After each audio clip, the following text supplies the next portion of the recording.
ఎన్నికలకు ముందు ఎల్లో మీడియాలో నాటి వైఎస్ జగన్మోహన్ రెడ్డి ప్రభుత్వాన్ని టార్గెట్ చేసుకుని ఎన్నెన్నో దుష్ప్రచార కథనాలు వచ్చేవి. కూటమి పార్టీలతో కలిసిపోయిన ఎల్లో మీడియా తమ అబద్ధాల ప్రచారాన్ని కొత్త పుంతలు తొక్కించింది. దుష్ప్రచారాలు కావచ్చు, ఈవీఎంల మోసాలు కావచ్చు, ఏదైతేనే ఫలితంగా కూటమి అధికారంలోకి వచ్చింది. ఆ మేరకు ఆంధ్రప్రదేశ్ ప్రజలను పిచ్చోళ్లను చేశామని ఎల్లో మీడియా తాత్కాలికంగా ఆనందపడవచ్చు. కానీ వాస్తవాలు ఎంతో కాలం మరుగున పడి ఉండవు. చంద్రబాబు మోసాలపై అవగాహన పెంచుకున్న ప్రజలు ప్రస్తుతం తిరగబడుతున్నారు. రోడ్ల మీదకొచ్చి కూటమి ప్రభుత్వాన్ని ప్రశ్నిస్తున్నారు. దీనికి నిదర్శనమే ప్రతిపక్ష వైఎస్ఆర్సీపీ నిర్వహించిన పోరుబాట కార్యక్రమాలు. ఈ నేపథ్యంలో ఎల్లో మీడియా అమలు చేస్తున్న కుట్రపూరిత వ్యూహంపై ప్రముఖ జర్నలిస్ట్ కొమ్మినేని శ్రీనివాసరావు కమెంట్ ఇప్పుడు చూద్దాం. ఆంధ్రప్రదేశ్ ప్రజల నుంచి వస్తున్న తిరుగుబాటు వేడి అధికారంలో ఉన్న తెలుగుదేశం, జనసేన, బీజేపీ కూటమికి బాగానే తగులుతున్నట్లుగా ఉంది. టీడీపీ జాకీ మీడియాగా పేరొందిన ఆంధ్రజ్యోతి దినపత్రిక మాజీ ముఖ్యమంత్రి జగన్ పైన, గత వైసీపీ ప్రభుత్వం పైన పెట్టిన శోకండాలే దీనికి నిదర్శనంగా కనిపిస్తుంది. విద్యుత్ ఛార్జీల పెంపునకు నిరసనగా వైసీపీ ఆధ్వర్యంలో జరిగిన ధర్నాలు, ర్యాలీలు విజయవంతం అవడంతో దాన్ని డైవర్ట్ చేయడానికి తెలుగుదేశం, ఆ పార్టీ సోషల్ మీడియా, జాకీ మీడియా పడిన పాటలు ఇన్ని అన్నీ కావు. ప్రజల్లో ప్రభుత్వంపై 6 నెలల్లోనే తీవ్ర వ్యతిరేకత వస్తోందన్న అభిప్రాయం నెలకొన్నప్పటికీ దానికి ఆధారాలు ఏమి ఉన్నాయా అని అనుకుంటున్న సమయంలో వైసీపీ ఇచ్చిన పిలుపునకు పార్టీ శ్రేణులు, ప్రజలు ఈ స్థాయిలో స్పందించారు. తమ కోడి కుయ్యిందే తెల్లవారదనుకునే ఈనాడు, ఆంధ్రజ్యోతి వంటి మీడియా ఈ ధర్నాల వార్తలను కప్పిపుచ్చడానికి యత్నించడమే కాదు, ఛార్జీల పెంపు గత పాలన వల్లే అని బుకాయించే యత్నం చేసింది. అయినా ప్రజలకు తమకు తగిలిన దెబ్బ తెలీదా? ప్రజలకు చంద్రబాబు ఇచ్చిన హామీ ఏమిటి, ఇప్పుడు జరుగుతున్నది ఏమిటి అన్న ఆలోచన, విచక్షణ జ్ఞానం లేకుండా ఉంటుందా? ఆంధ్ర ప్రజలను ఎన్నికల్లో తమ అబద్ధాల ప్రచారం ద్వారా అటు టీడీపీ, జనసేన, బీజేపీ కూటమి నేతలు మోసం చేశాయని సంతోషించవచ్చు.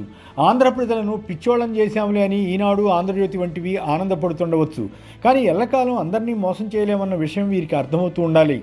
అందుకే ఇప్పుడు బిల్డప్ ఇచ్చే పనిలో పడ్డారు. ఇప్పుడు ఏపీ అంతా స్వర్గంగా మారిందన్న భ్రమ కల్పించడానికి కూటమి, ఎల్లో మీడియా తంటాలు పడుతున్నాయి. అయినా ప్రజలకు వాస్తవాలు తెలిసిపోతున్నాయన్న ఆందోళన వారిలో ఎక్కువగా ఉన్నట్లుగా అనిపిస్తుంది. ఏపీలో ఎన్నడూ లేని విధంగా 15,000 కోట్ల రూపాయల మేర విద్యుత్ ఛార్జీల పెనుభారాన్ని ప్రజలు మోయాల్సి వస్తోంది. ఇది సహజంగానే ప్రజలకు ఆగ్రహం తెప్పిస్తుంది. దాన్ని డైవర్ట్ చేయడానికి ఆ తప్పంతా జగన్దే అని నీచాతినీచంగా జాకీ పత్రిక కథనాన్ని ఇచ్చింది. సర్దుబాటు ఛార్జీలు అన్న విధానం ఎప్పటి నుంచో ఉంది. విద్యుత్ ఛార్జీల ఉత్పత్తికి అయ్యే అదనపు ఖర్చులు, అంటే ఉదాహరణకు బొగ్గు రేటు పెరిగితే ఆ మేరకు ఛార్జీలు కూడా పెంచవచ్చు అన్నమాట. విద్యుత్ సంస్కరణలు తానే తెచ్చానని చెప్పుకునే చంద్రబాబు నాయుడు టైం నుంచే ఈ విధానాలు ఆరంభమయ్యాయి.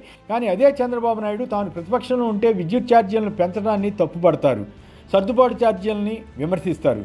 ఇది ఆయన విశిష్టత. అంతేకాదు, తాను అధికారంలోకి వస్తే 5 ఏళ్ల పాటు విద్యుత్ ఛార్జీలు పెంచబోనని, పైగా తగ్గిస్తానని ఊదరగొట్టారు. దాన్ని ఈనాడు, ఆంధ్రజ్యోతి మొదలైన అమాంబాపతు ఎల్లో మీడియా పెద్ద ఎత్తున ప్రచారం చేశాయి. విద్యుత్ ఛార్జీలు 30% తగ్గిస్తానని హోరెత్తే ప్రచారం చేసిన చంద్రబాబు తాను అధికారంలోకి వచ్చిన 6 నెలల్లోపే 50% నుంచి 100% రేట్లు పెంచేశారు. సర్దుబాటు ఛార్జీల రూపంలో 15,000 కోట్లకు ఈ రకంగా వసూలుకు ఓకే చేశారు. జగన్ ముఖ్యమంత్రిగా ఉన్నప్పుడు విద్యుత్ సర్దుబాటు ఛార్జీలు 10 పైసలు పెంచిన నానా యాగి చేశారు. ఎల్లో మీడియా పెద్ద పెద్ద హెడ్లైన్స్ పెట్టి ప్రజలను భయపెట్టేవి. ఇప్పుడేమి రాస్తున్నాయో చూడండి.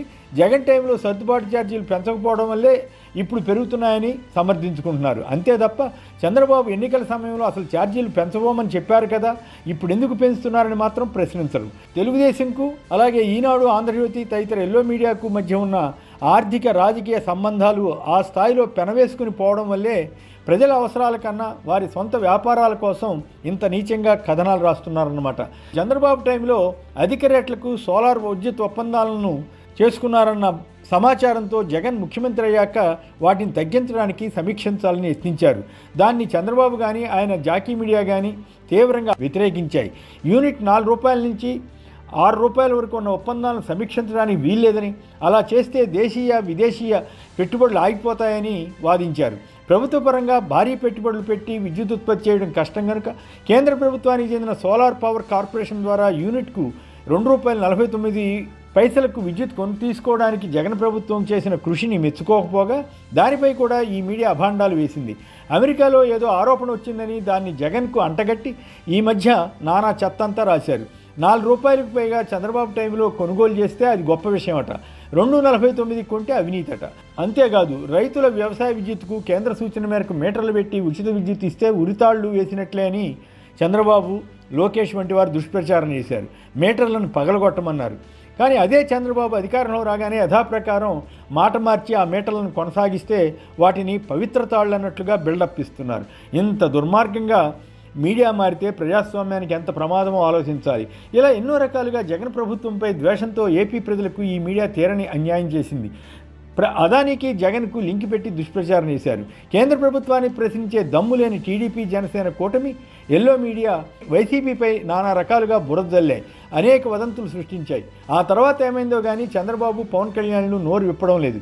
ఛార్జీల పెంపుదలపై వైసీపీ అన్ని నియోజకవర్గాల్లో ర్యాలీలు, నిరసనలకు పిలిపించింది. ఇది ఎంతవరకు సఫలమవుతాయని అంత ఆసక్తిగా పరిశీలించారు. 6 నెలల్లోనే రోడ్లపైకి రావడం ఎందుకు అంటూ ఏవో సాకులు వెతుక్కుని కొద్దిమంది వైసీపీ నేతలు పార్టీ నుంచి జారుకున్నారు. దానికి కారణం టీడీపీ కూటమి నుంచి ఎదురవుతున్న ఒత్తిడి, కేసుల భయమేని వేరే చెప్పనవసరం లేదు. అయినా సామాన్య కార్యకర్తలు అలాగే పార్టీ కట్టుబడి ఉన్న నేతలు ధైర్యంగా బయటకు రావడంతో ప్రజలకు కూడా కాస్త ఉపశమనం కలిగినట్లయింది. తమ తరపున మళ్ళీ వైసీపీ మాట్లాడుతోందన్న భావన ఏర్పడింది. గత 6 నెలలుగా వైసీపీని అణచివేయడానికి అనేక కేసులు పెడుతూ పోలీసులతో రెడ్ బుక్ రాజ్యాంగాన్ని అమలు చేసిన టీడీపీ ఇప్పుడు కాస్త వెనక్కి తగ్గినట్లు అనిపిస్తుంది. జన ఆందోళనలకు భయపడి నిరసనలు మాత్రం చేసుకొనిచ్చిందన్న అభిప్రాయం ఏర్పడుతుంది. ఛార్జీలు కూటమి ప్రభుత్వం ఒక్క పైసా కూడా పెంచలేదని, వచ్చే ఏడాది సర్దుబాటు ఉండదని ఎల్లో మీడియా ప్రచారం చేస్తోంది. దాన్ని ఎవరైనా నమ్ముతారా? ఏ రకంగా ఛార్జీలు పెరగవో ఎక్కడైనా చెప్పారా? అంటే ఇప్పటికైతే నోరు మూసుకుని 15,000 కోట్లు చెల్లించాలని చెప్పడమే కదా.